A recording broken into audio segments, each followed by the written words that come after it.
नमस्कार बंधुरा आपनारा देखছেন আমার ইউটিউব চ্যানেল কাঞ্চন দাস ব্লগস। তো বন্ধুরা আজকে দেখাবো আমি যে কটা গোলাপ গাছ এনেছিলাম আজকে সেগুলি প্রতিস্থাপন করছি টপে। কিছু টপে লাগানো হয়েছে আর টপ দোকান থেকে পাওয়া যায়নি বেশিরভাগ। আমি এই বালতি এনেছি 10 লিটার, এই বালতিগুলি এনেছি দীপকের বালতি, লাইল্যান্ডের বালতি। এগুলো ফুটো করে নেওয়া হয়েছে, এখানে একটা ফুটো করে নিয়েছি। এবারে লাগানোর প্রসেসটা দেখাচ্ছি।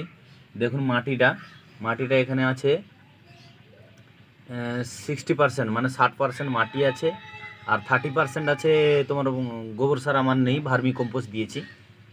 তো 60% মাটি আর 30% ভার্মি কম্পোস্ট। তারপরে একটা অনুখাদ্য দিয়েছি, 100 গ্রামের মতন অনুখাদ্য দিয়েছি।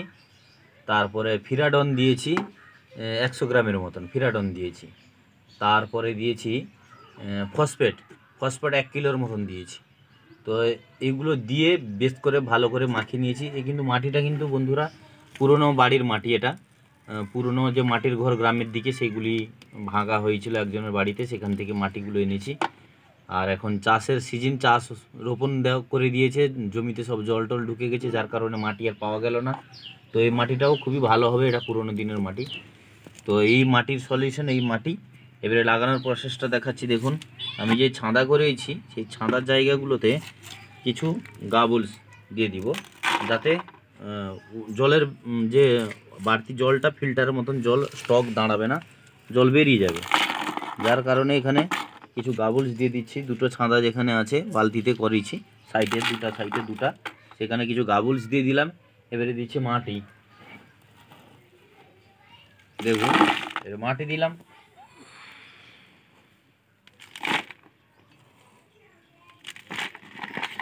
বন্ধুরা একটা কথা বলে দিই, একটু বড় সাইজের গাছ হলে 10 লিটার বালতিতে লাগান ঠিক আছে, কিন্তু ছোট গাছগুলি সেগুলি কিন্তু 10 লিটারে বালতিতে বা 10 লিটারের টবে লাগাবেন না। সেগুলি 8 ইঞ্চি টবে প্রথম প্রতিস্থাপন করবেন। তারপরে গাছ বড় হলে 6 মাস 1 বছর পর তাকে অল্টারনেট করে বড় বালতিতে বা বড় টবে লাগাবেন। হট করে ছোট্ট চারা গাছকে, ছোট গাছকে কোনো সময় বড় জিনিসে লাগাবেন না, কারণ সেখানে জল স্টক হয়ে শিকড় পচে যাবে, মরে যাবে গাছ। তো দেখুন আমি কিভাবে লাগাচ্ছি। এখানে নিচে অল্প মাটি দিয়ে দিলাম, এরপরে দিচ্ছি দেখুন গাছটি। দেখুন আমার এই গাছটি বড় ফুল ফুটেছিল, ফুলটা শুকিয়ে গেছে। তো গাছটি দেখুন, প্রথমে আমি পেপারটাকে খুলে নিলাম। এবারে দেখুন এখানে পেপার বাঁধা আছে, কলম যারা গ্রাফটিং করেছিল তারা কিন্তু পেপার বেঁধেছিল, এগুলি কিন্তু রাখবেন না, এগুলি খুলে দিবেন, না হলে গাছের ভিতরে ঢুকে গিয়ে গাছ মারা যাবে। এগুলিকে কাটার জন্য আমি একটা ব্লেড নিয়ে নিয়েছি। এবারে দেখুন আস্তে করে ব্লেডটা চালালাম, ঠিক আছে। এই দেখুন খুলে গেল আরামসে। এবারে কি করতে হবে আমাকে, না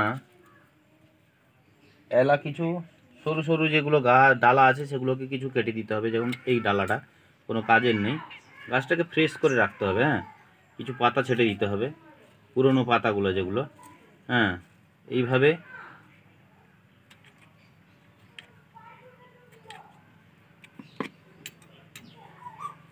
আচ্ছা, সবথেকে বড় কথা হচ্ছে কি, এলা গাছ, এখান থেকে এলা গাছ বেরোবে, সেগুলো কিন্তু কেটে দিতে হবে। এটাও কেটে দিচ্ছি আমি। এখান থেকে অরিজিনাল গাছের থেকে এলা গাছ কিছু বেরোয়, কারণ এলা গাছ দিয়ে গ্রাফটিং ওরা করে। তো এলা গাছ কিন্তু সবসময় পুরনো, নিচের যে পুরনো ডালাটা আছে সেখান থেকে এলা গাছ বেরোয়, সেগুলি ভেঙে দিবেন, না হলে সে বড় হয়ে যাবে, অরিজিনাল গাছটাকে মেরে দিবে। আর এলা গাছে কোনো দিন ফুল ফোটে না বন্ধুরা, তাই এটা মনে রাখবেন। এখানে দেখুন আর একটা এলা গাছ ফুটেছে, দেখুন নিচের থেকে, এগুলোকে সব ভেঙে দিতে হবে, ঠিক আছে। এগুলোকে না ভাঙলে কিন্তু বড় গাছ, অরিজিনাল যে গোলাপ সে মরে যাবে, এলা গাছ বড় হয়ে যাবে। তাহলে ভেঙে দিচ্ছি। তারপরে সবথেকে ইম্পর্টেন্ট কথা হচ্ছে, এখানে দেখুন ফুল যে ফুটেছিল, ফুল কুঁড়ি বা যাই হোক, এখানে কুঁড়ি এসছে, দেখো, দেখেছো এখানে কুঁড়ি এসছে, এটাকেও আমি কেটে দিচ্ছি।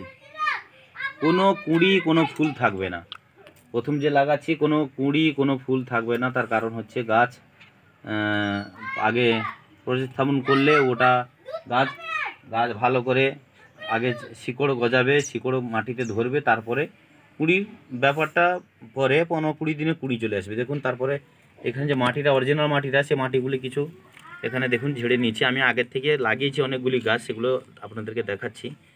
দেখুন মাটিটা কিছু আলগা করে নিতে হবে। এগুলো মাটি অ্যাকচুয়ালি নয়, এগুলো অনেক নার্সারিতে বিভিন্ন রকমের ভাবে লাগায়, এটা শুধু বালি দেখতে পাচ্ছি। অনেকে ধানের খোসা দিয়ে লাগায়, সেগুলো কিন্তু আপনাকে একটু ঝরিয়ে নিতে হবে। হ্যাঁ, তার কারণ হচ্ছে এই যে চেরগুলি, এই যে শিকড়গুলি আছে না, এই মাটিতে হট করে ক্যাচ ধরবে। এতে খাবার টাবার সব কিছু হালকা করে দেওয়া আছে। বন্ধুরা, এই মাটিতে কিন্তু এখন কোনো সর্ষের খোল বা নিম খোল, কোনো সুষম খাদ্য কিচ্ছু দেওয়া নেই। শুধু একটু ফসফেট দিয়েছি, একটু অনুখাদ্য দিয়েছি, আর একটু ফিরাডন দিয়েছি, যাতে উই পোকা টোকা আসতে না পারে। যার কারণে এইসব দিয়েছি। এবারে গাছটা 15 দিন এমনি থাকবে, অল্প অল্প করে জল দেওয়া হবে। 15 দিনের পরে গাছ যখন মাটি, শিকড়গুলি যখন মাটি ধরে নিবে, তখন আমি দেব নিমপেড়িয়া, নিমখোল, সর্ষে খোল, আর অল্প করে গুমর না, ডিএপি একটু অল্প করে দেব। যখন দেব তখন আমি তার ভিডিও আপনাদের সঙ্গে শেয়ার করব অবশ্যই। তাই চ্যানেলটিকে সাবস্ক্রাইব করে রাখুন। অবশ্যই গাছের বিষয় সংক্রান্ত কিছু এলে অবশ্যই আপনারা দেখতে পাবেন এবং জানতে পারবেন। তো তখন যেটা হবে সেটা আপনাদেরকে পরের ব্যাপার, সেটা পরে দেখাবো আর একটা ভিডিও বানিয়ে। দেখুন, গাছটা এইভাবে লাগাবেন। এবারে দেখুন, মাঝখানে বসিয়ে দিলাম। গাছটাকে যত সম্ভব মিডিলে একদম সেন্টার রাখার ব্যবস্থা নেবেন। তারপরে অল্প অল্প করে 4 সাইডে মাটি দিয়ে দিচ্ছি। দেখুন,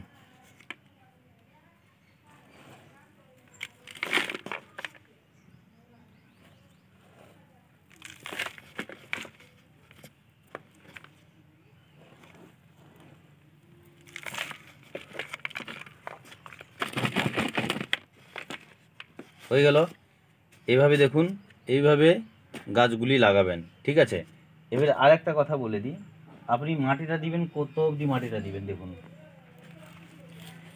এই যে দেখুন, এই টপের অরিজিনাল, এই যে প্যাকেটের অরিজিনাল যে মাটি আছে না, এই যে লেবেলটা, এই লেভেল অবধি মাটি দিবেন। যখন গাছটা ভিতর টপে বসাচ্ছেন বা বালতিতে বসান বা মাটিতে বসান, যেখানে বসান না কেন, এই যে লেভেলটা আছে, এই যে প্যাকেটের মাটির যে লেভেলটা আছে গাছের গোড়ায়, এই লেভেল অবধি মাটি দিবেন। তার উপরে মাটি উঠাবেন না। তার কারণ হচ্ছে গাছ কিন্তু বৃদ্ধিতে বসে যাবে, হবে গাছ, মরবে না, কিন্তু গাছ বাড়বে কম, প্রচুর প্রবলেম হবে। তাই প্যাকেটের মাটি যে লেভেল আছে, আপনি যেখানে বসান না কেন সেই লেভেল অবধি মাটি দিবেন। হয়তো একটু উঠে গেলে মাটি কোনো অসুবিধা নেই, কিন্তু চেষ্টা করবেন যাতে না বাড়ে, এভাবে বসাবেন। তো দেখুন, আরও আমি বসিয়েছি গাছগুলি, সেগুলোকে কালকে আমি রাত্রে কিছু বসিয়েছি। অন্ধকারে আমি বেশি বসাতে পারিনি, তার কারণ হচ্ছে এই টাইপের টবে বসালে খুবই ভালো হয়। কিন্তু বন্ধুরা, এই টাইপের টব দোকানে আর নেই, শেষ হয়ে গেছে। আমি 2টা দোকানেও খুঁজেছি, পেলাম না। এই যে 8 ইঞ্চি টব দেখেছেন, এই 8 ইঞ্চি টব অনেকগুলিতে বসানো হয়েছে, কিন্তু তারপরে 8 ইঞ্চি টব নেই তার কাছে। তাই 10 ইঞ্চি টবেও কিছু বসানো হয়েছে, তারপরেও 10 ইঞ্চি টবও নেই। তারপরে আমি 10 লিটার বালতি এনেছি, দীপকের এই সব বালতিতে বসানো হয়েছে। তারপরে আমি অর্ডার দিয়েছি, আর বালতিও শেষ। গাছ অনেকগুলি আরও লাগাতে বাকি আছে, আমি দোকানে অর্ডার দিয়েছি। ও 1-2 দিনের মধ্যে এই টব এনে দিবে বলেছে। টব আনলেই আমি আবার সেগুলোকে প্রতিস্থাপন করব, তার ভিডিও আপনাদেরকে অবশ্যই দেওয়ার চেষ্টা নিব।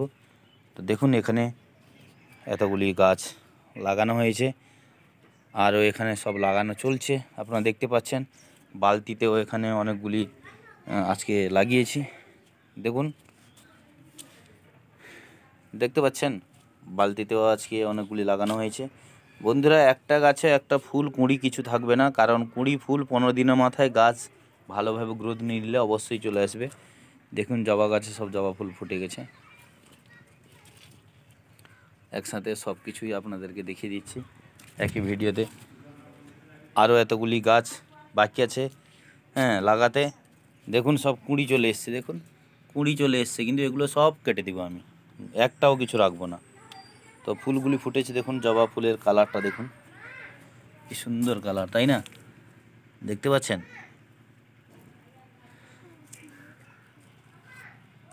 তো বন্ধুরা, আর বেশি কিছু কথা বাড়াচ্ছি না। তো আমাদের আরও অনেকগুলি গাছ লাগাতে বাকি আছে, অবশ্যই দেখতে পাচ্ছেন। তো এখানে ভিডিওটি সমাপ্ত করছি। সবাই ভালো থাকবেন, সুস্থ থাকবেন, আর সবাই মিলেমিশে থাকবেন। নমস্কার, রাখছি, বাই।